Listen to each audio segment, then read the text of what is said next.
Hi everybody, and welcome to a slightly different 180 Markets weekly wrap today. And that is because we were up in Sydney for the RIU Conference this week, Tuesday through Thursday, and we just arrived back. And Ariella, what did you think? Well, Greg, I thought it was quite a good conference. It is very central and people come from all over Australia, brokers, investors and companies. The vibe at the conference was very positive. With the gold price where it is and many gold companies presenting, everyone was quite excited to hear about new upcoming gold stories. What about you, Greg? What did you take away from the conference? Well, a few things. First of all, I want to say a big shout out to some of our investors. Brent, nice to see you. Matt, nice to see you. I'm sure we'll do more together there. And speaking of investors, wow, the turnout, Ariel. What did you think of the investor turnout? Yeah, I thought it was excellent. There was a range of investors from smaller guys right up to your fund managers and your institutional guys. Everyone was interested in the companies presenting.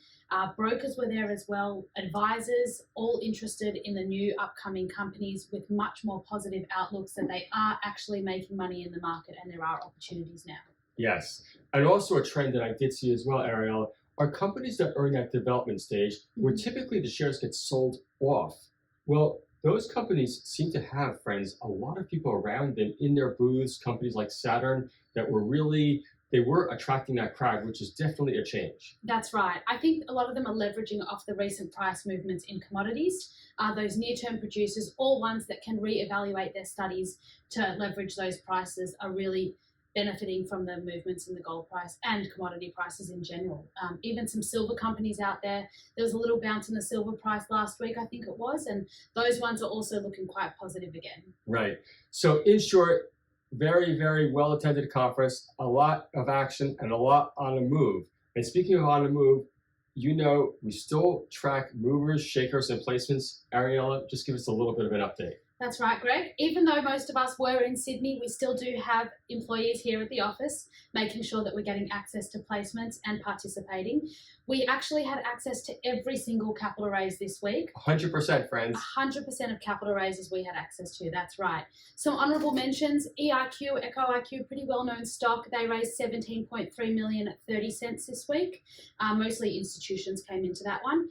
Adelon Gold, a small little gold company, raised 1.5 million at 0.55 with a 1-for-2 option. CPO, a well-known copper stock. It has drifted. They did a 2-tranche placement raising 3 million. Hopefully that's enough. There was also half an option there. Good luck, Jeff. Yep, that's right. VTX raising 6 million. They're still in a trading halt. They're doing an SPP to note as well with some listed options in that one. ADN, most of you guys know that stock. They're raising 5 million at 1.3 with a 3-for-4 option there. And finally, VHM's raising today. It's on the platform right now. They're raising 7.5 million at 25 cents a share.